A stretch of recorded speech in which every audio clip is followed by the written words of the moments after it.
Fala galera, beleza? Nós terminamos o último Mais Temática com uma curiosidade gramatical. Como ficam os plurais destas expressões? Pastilha rosa.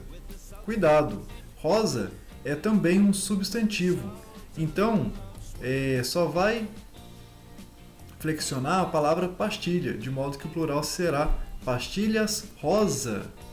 E o plural de pastilha azul? Bom, aqui tudo bem, as duas flexionam, então fica pastilhas azuis. E o plural de pastilha laranja? Cuidado, porque também aqui laranja corresponde a um substantivo, de modo que o plural será pastilhas laranja. E por fim, o plural de pastilha vermelha é simplesmente pastilhas vermelhas.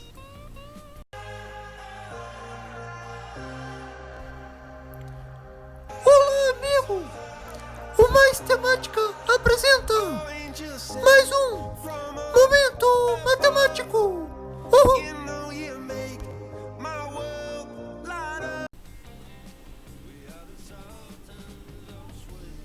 E no momento matemático de hoje faremos uma introdução ao cálculo pelo estudo da derivada de polinômios.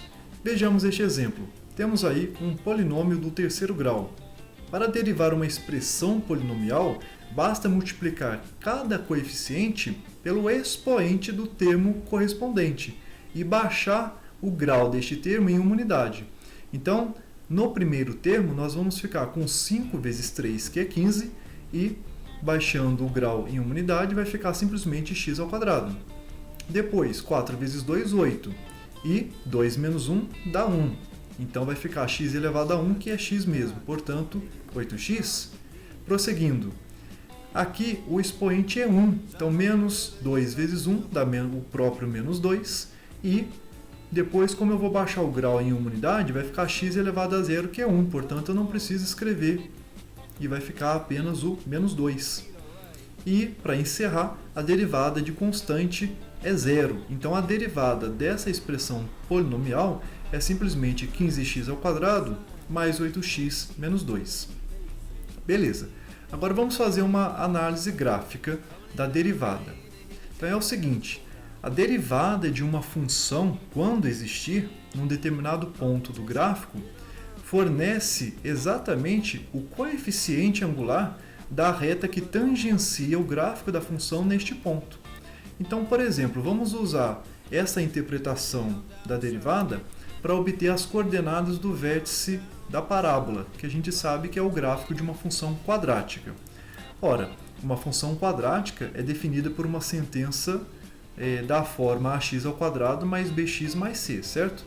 Por isso que a gente vê ali o gráfico intersectando o eixo y no ponto de ordenada C, porque os pontos sobre o eixo vertical têm primeira coordenada nula, e se eu substituir o x por zero nessa expressão, eu vou obter y igual a C.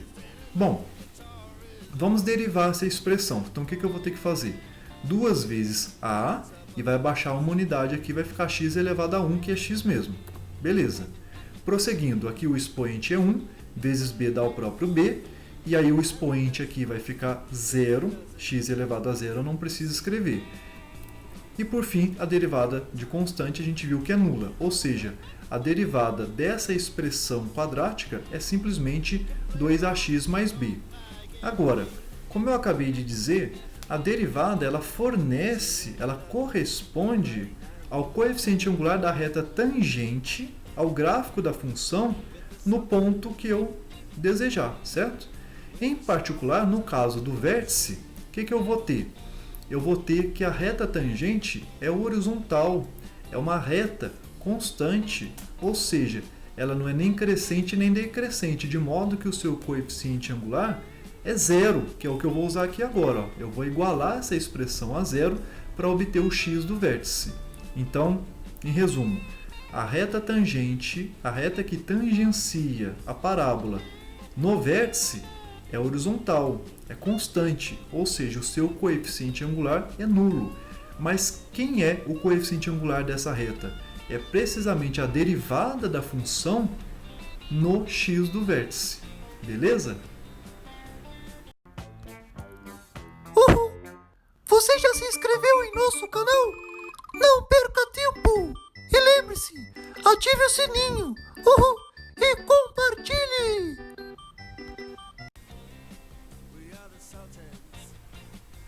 Beleza, nós igualamos a derivada a zero e agora podemos isolar o x do vértice para encontrar a expressão menos b sobre 2a. Repare que o vértice, neste caso aqui, que eu representei a parábola com concavidade para cima, corresponde ao mínimo da função. Se a parábola tivesse concavidade voltada para baixo, o vértice seria o máximo dessa função. Então vamos ver aqui como usar a derivada para obter o máximo e o mínimo de qualquer função, tá bom? Bom, vejamos este outro exemplo. Temos aí o gráfico de uma função do terceiro grau, né, dado por essa sentença que aparece aí na tela. Beleza. Repare que nós temos um máximo local e um mínimo local. Eu estou chamando de local porque, de fato, não é o máximo nem o mínimo global da função, né? Se a gente considerar que essa função está definida no conjunto dos números reais, então essa curva aqui continua crescendo de forma ilimitada, de modo que ela não tem um máximo global.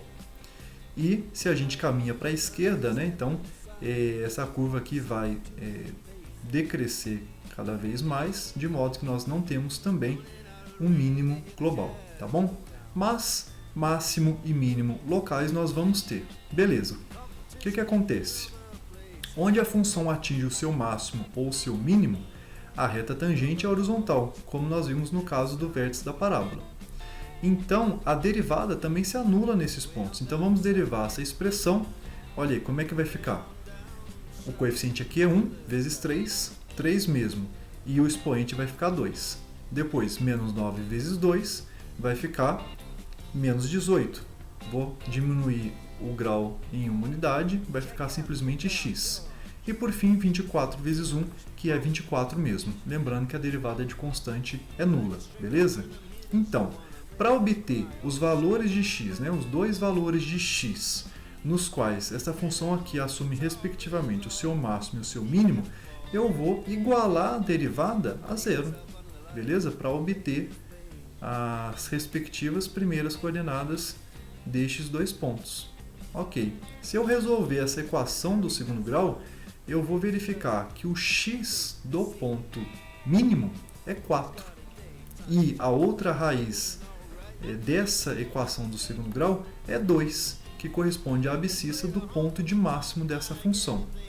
Bom, eu já havia previamente esboçado o gráfico dessa função, mas qual a garantia que eu tinha que de fato o número 4 corresponde ao x do mínimo e que o número 2 corresponde ao x do máximo e não o contrário?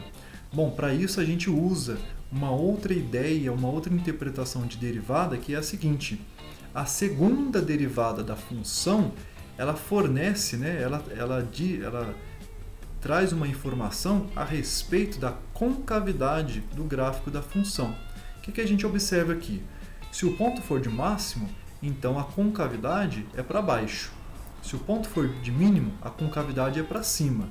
Então, se eu fizer a segunda derivada, o que é a segunda derivada? É a derivada da primeira derivada.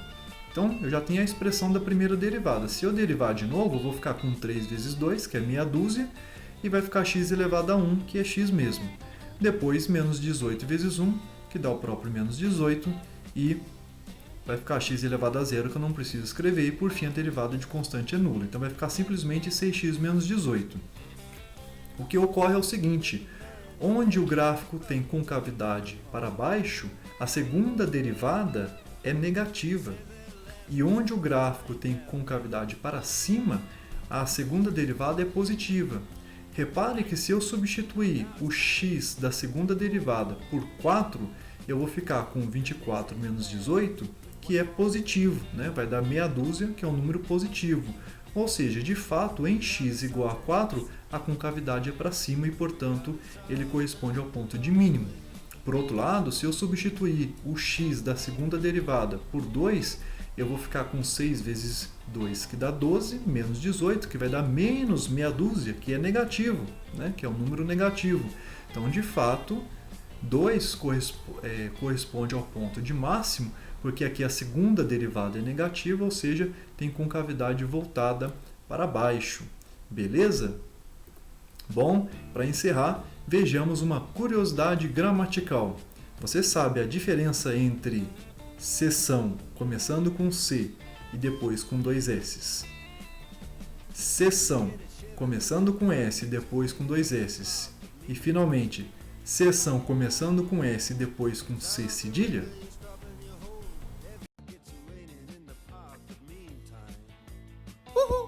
Confira no próximo vídeo do Mais Temática, que será publicado segunda-feira que vem. É isso aí, pessoal. Espero que tenha gostado. Em breve, o Mais Temática trará mais novidades.